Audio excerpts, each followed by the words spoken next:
विद्यार्थियों जय हिंद। जैसा कि वर्तमान परिस्थितियों के बारे में आप सभी को पता है कि कोविड-19 महामारी के बढ़ते संक्रमण को देखते हुए कक्षा 12वीं की बोर्ड परीक्षाएं आगामी आदेश तक के लिए बढ़ा दी गई हैं तथा इनके जून माह के प्रथम सप्ताह में प्रारंभ होने की संभावना है। तो विद्यार्थियों को जो 1 माह का अतिरिक्त समय मिला है माह मई का, इस समय में विद्यार्थियों को उनके विषय में आने वाली कठिनाइयों के निवारण के लिए प्रत्येक ज़िले में विषय विशेषज्ञ शिक्षकों की एक टीम बनाई गई है और मैं भी अर्थशास्त्र विषय के विषय विशेषज्ञ पैनल में शामिल हूँ और इस नाते मुझे कुछ विद्यार्थियों के प्रश्न प्रतिदिन प्राप्त हो रहे हैं। अर्थशास्त्र से संबंधित प्रश्नों का उत्तर देने का मैं प्रयास करता हूँ और जैसा कि आप स्क्रीन पर देख पा रहे हैं कि यह प्रश्न एक विद्यार्थी के द्वारा मुझे कल प्रेषित किया गया था। प्रश्न है, ह्रासमान सीमांत उत्पाद नियम या परिवर्ती अनुपातों का नियम को चित्र द्वारा स्पष्ट कीजिए। तो विद्यार्थियों, यह प्रश्न यहाँ पर दीर्घ उत्तरी यानी 5 अंक के प्रश्न के रूप में दिया गया है। तो आइए देखते हैं इस प्रश्न का संपूर्ण उत्तर। तो विद्यार्थियों, ह्रासमान सीमांत उत्पाद नियम तथा परिवर्ती अनुपात के नियम को समझने के लिए हम कुल उत्पाद, सीमांत उत्पाद तथा औसत उत्पाद को भी अगर समझ लेंगे तो हमें ज़्यादा आसानी होगी। हमारे चैनल के डिस्क्रिप्शन में आपको इस टॉपिक से संबंधित एक वीडियो मिल जाएगा।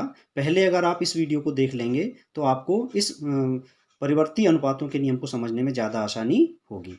फिर भी संक्षेप में यहाँ देख लें कि जब हम किसी वस्तु का उत्पादन प्रारंभ करते हैं, मान लीजिए कि हम भूमि की कुछ मात्रा में हम श्रम की इकाइयों का प्रयोग करके और कृषि उत्पादन कर रहे हैं। जैसे ही हम भूमि के साथ में श्रम की एक इकाई का प्रयोग करते हैं, इस तालिका में आप देखें कि जैसे ही हम भूमि में एक श्रमिक को कार्य पर लगाते हैं तो इस प्रकार यहाँ पर कुल उत्पाद जो है यह 10 हो जाता है और सीमांत उत्पाद भी 10 हो जाता है, क्योंकि एक श्रमिक के आने से जो कुल उत्पाद में वृद्धि हुई है 0 से 10 यानी 10 की वृद्धि हुई है, तो सीमांत उत्पाद कहलाएगा 10 और औसत उत्पाद भी कहलाएगा 10।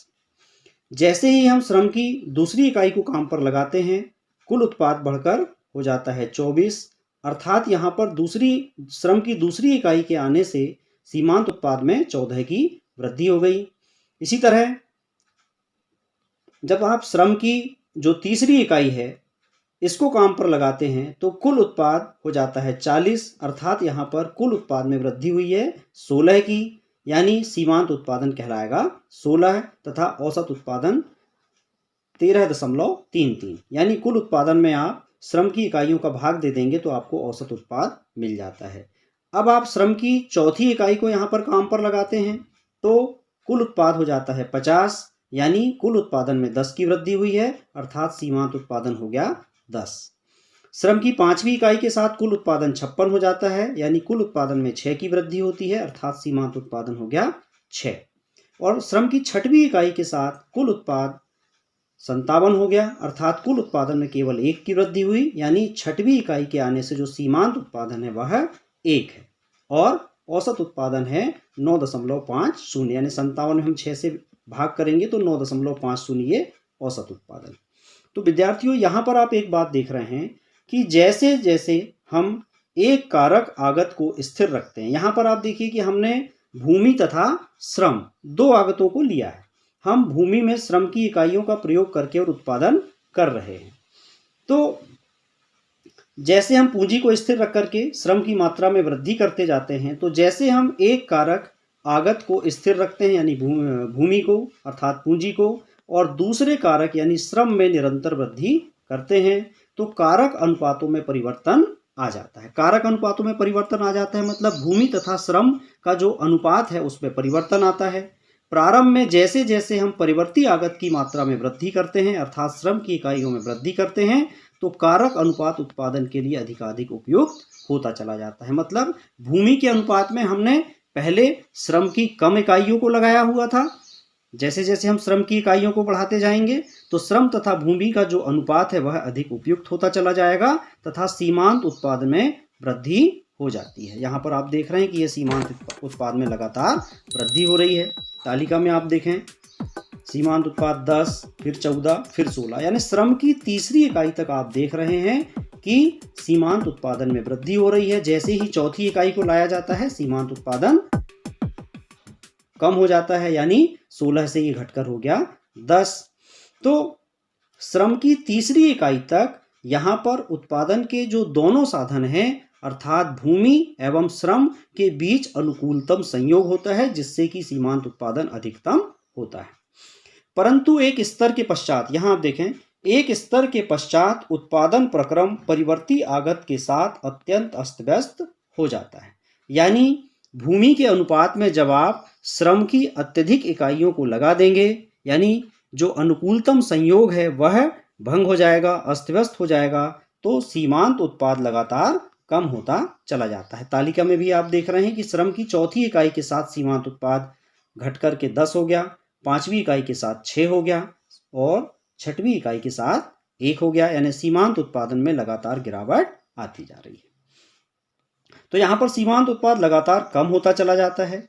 श्रम की 3 इकाई के बाद सीमांत उत्पाद में कमी आती जाती है, अर्थात यहाँ पर ह्रासमान सीमांत उत्पाद नियम लागू हो जाता है। चूंकि अल्पकाल में केवल परिवर्ती आगतों में ही परिवर्तन संभव होता है तथा स्थिर आगतों में हम परिवर्तन अल्पकाल में नहीं कर सकते हैं, इसलिए अल्पकाल में केवल 1 इकाई की मात्रा में, यानी श्रम की 1 इकाई की मात्रा में वृद्धि करने से श्रम तथा पूंजी का जो कारक अनुपात है वह बदल जाता है, और जब यह कारक अनुपात अनुकूलतम से भी अधिक हो जाए या अस्तव्यस्त हो जाए, ऐसी स्थिति में जो सीमांत उत्पाद है उसमें लगातार कमी आती चली जाती है तथा ह्रासमान सीमांत उत्पाद नियम लागू होता है। इस ह्रासमान सीमांत उत्पाद नियम को ही हम परिवर्ती अनुपातों का नियम कहते हैं। यहाँ पर ग्राफ के माध्यम से भी इसको समझाने का प्रयास किया है। ये देखें आप, इस ग्राफ में हमने x अक्ष पर श्रम की इकाइयों को लिया तथा y अक्ष पर हमने उत्पादन की मात्रा को लिया है। आप देख रहे हैं कि जब हम श्रम की 0 इकाइयों का यानी किसी भी इकाई का प्रयोग नहीं करते हैं तो हमारा उत्पादन भी 0 होता है। जैसे ही हम श्रम की 1 इकाई का प्रयोग करते हैं हमारा उत्पादन हो जाता है 10, और श्रम की दूसरी इकाई के साथ यह बढ़कर के, जैसा कि आप ये देख पा रहे हैं, कुल उत्पाद बढ़कर हो जाता है 24।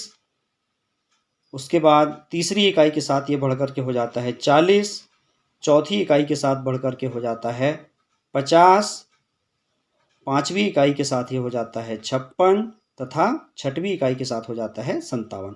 तो आप ये देख रहे हैं कि कुल उत्पाद वक्र जो है, कुल उत्पाद वक्र लगातार ऊपर की ओर जाता है, लेकिन एक बिंदु के बाद इसमें कुल उत्पाद में वृद्धि तो होती है, यानी तीसरी इकाई के बाद वृद्धि तो हो रही है, लेकिन यह कैसी वृद्धि हो रही है? घटती दर से वृद्धि हो रही है, यानी यह जो वक्र है ऊपर की ओर जाते जाते फिर ये दाईं तरफ झुकने लगता है।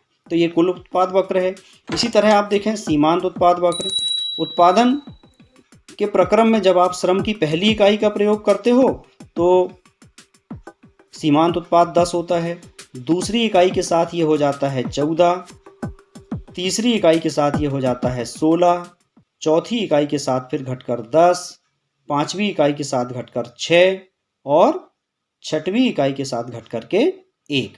तो इस प्रकार जो सीमांत उत्पाद वक्र है ये श्रम की जो तीसरी इकाई है, तीसरी इकाई में ये अधिकतम है, और जैसे ही चौथी इकाई का प्रयोग करते हैं, पांचवी इकाई का प्रयोग करते हैं, छठवीं इकाई का प्रयोग करते हैं तो सीमांत उत्पाद लगातार घटता चला जाता है। तो ये सीमांत उत्पाद वक्र है। यहीं पर आप औसत उत्पाद वक्र को भी देख सकते हैं कि श्रम की 1 इकाई के साथ कुल उत्पाद 10 है तो सीमांत उत्पाद भी 10 है, और जो औसत उत्पाद है वह भी 10 है। तो श्रम की 1 इकाई के साथ ये तीनों ही वक्र एक ही हैं। इसके बाद आप देखें कि जैसे ही दूसरी इकाई का प्रयोग करते हैं, आप श्रम की दूसरी इकाई को लगाते हैं तो आपका जो औसत उत्पाद है वह 12 यानी सीमांत उत्पाद से थोड़ा कम है। इसके बाद जब आप श्रम की तीसरी इकाई का प्रयोग करते हैं तो 13.33, यह भी सीमांत उत्पाद से कम है। लेकिन जब आप श्रम की चौथी इकाई का प्रयोग करते हो तो यहाँ पर जो औसत उत्पाद है यह सीमांत उत्पाद से अधिक यानी 12.50 है, और इसके बाद फिर ये सीमांत उत्पाद से अधिक है पांचवी इकाई के साथ 11.20 और छठवीं इकाई के साथ 9.50। तो जो औसत उत्पाद वक्र है वह ये है। तो इस प्रकार विद्यार्थियों, आपने समझ लिया होगा कि जो ह्रासमान सीमांत उत्पाद नियम है या परिवर्ती अनुपातों का नियम है, ये क्यों लागू होता है? क्योंकि अल्पकाल में जब आप एक आगत की मात्रा को स्थिर रख करके दूसरे परिवर्ती आगत में वृद्धि करते हो, तो उनका जो अनुकूलतम संयोग है एक बिंदु के बाद वह समाप्त हो जाता है और एक बिंदु के बाद सीमांत उत्पाद में लगातार गिरावट होती जाती है, अर्थात सीमांत उत्पादन कैसा होता है? ह्रासमान होता चला जाता है। तो इस नियम को कहते हैं ह्रासमान सीमांत उत्पाद नियम या परिवर्ती अनुपातों का नियम। तो विद्यार्थियों, आज के इस वीडियो में आपने आशा है अच्छी तरह ह्रासमान सीमांत उत्पाद नियम तथा परिवर्ती अनुपातों के नियम को समझ लिया होगा। अगर आपको कुल उत्पाद, सीमांत उत्पाद तथा औसत उत्पाद को भी अच्छी तरह समझना है तो आप डिस्क्रिप्शन में दिए हुए इस वीडियो को भी देख लेंगे, उसके पश्चात इस वीडियो को देखेंगे तो आपको और अच्छी तरह समझ में आएगा। और अर्थशास्त्र विषय से संबंधित अन्य कठिन बिंदुओं के बारे में अपने कन्फ्यूज़न को दूर करने के लिए या कोई कठिनाई होने पर आप हमारे जो व्हाट्सएप नंबर है, इस व्हाट्सएप नंबर पर मैसेज कर देंगे तो हम आपके लिए इसी तरह और भी उपयोगी वीडियो लगातार भेजते रहेंगे।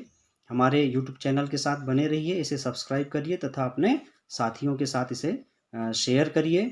अपने आगामी वीडियो तक के लिए नमस्कार, जय हिंद, वंदे मातरम।